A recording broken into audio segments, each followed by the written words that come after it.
स्टोरी.कॉमच्या व्हिडिओमध्ये तुम्हा सर्वांचं स्वागत. कालपासून महाराष्ट्राच्या राजकारणामध्ये एकच चर्चा रंगली होती की ती म्हणजे बच्चू कडू यांचा पक्ष शिवसेनेमध्ये विलीन करणार. स्वतः बच्चू कडू आपल्या सोबत आहेत, आपण त्यांच्याशी विचारूया.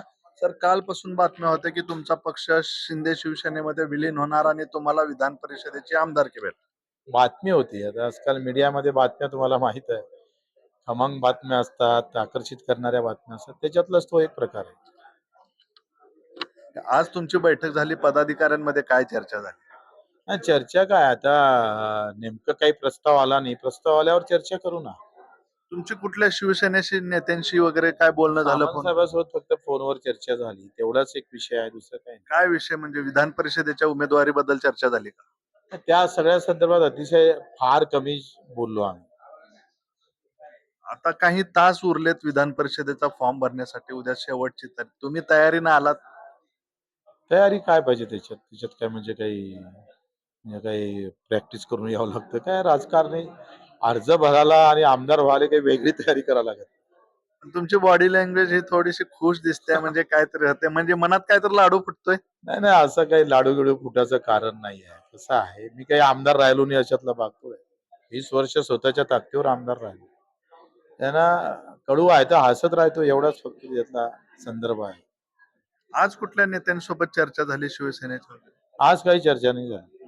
तुम्हाला अपेक्षा आहे काहीतरी चर्चा होईल वगैरे काय? मला असं वाटतं जर तर मध्ये मी विश्वास ठेवत. मग आता उद्या फॉर्म भरणार का?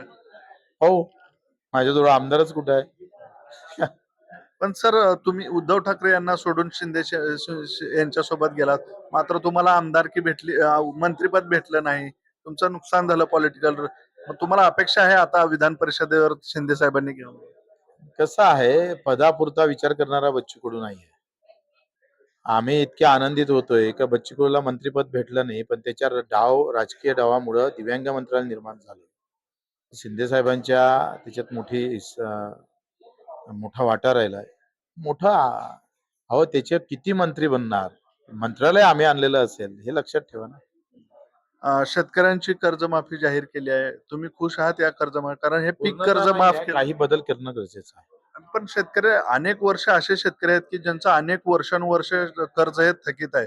मग त्यांनी बऱ्याच पाईपलाईन साठी, कुठल्या कुठल्या शेतीमध्ये काहीतरी कसं आहे, प्रगती आता हे करण्यासाठी पीक कर्ज काढलं होतं. किती पण त्या आतापर्यंत खरी गरज त्या शेतकऱ्यांना आहे. मग हे पीक कर्ज 2 लाखाचं पीक कर्ज तर शेतकरी भरतोच ना वर्षाला. आतापर्यंत पीक कर्जच आहे. असं भरलं असतं तर एवढं थकीत नाही आहे ना. 25,000 कोटी रुपयाच्या वर ते थकीत आहे. ते 2 लाखापर्यंत. पीक कर्ज काही 4 लाख असेल तर ते जातं 1 लाख कोटी पर्यंत. आणि जर साधनांसाठी घेतलेलं कर्ज असेल, स्प्रिंकलर साठी किंवा पॉली हाऊस साठी, त्यासाठी पुन्हा लढा उभा करावा लागेल, पण ते 1.5 लाख कोटीचं कर्ज माफ करावं लागेल. ते बच्चू कडू त्यांनी जरी स्पष्ट सांगत नसले तरी विधान परिषदेचे उमेदवारी मिळणार का? मात्र त्यांची बॉडी लँग्वेज कुठेतरी सांगून जाते की मनामध्ये काहीतरी लाडू फुटतात. पाहूयात उद्यापर्यंत काय होतं. कॅमेरामॅन दीपक साळुंके, मी प्रकाश पाटील, स्टोरी.com, मुंबई.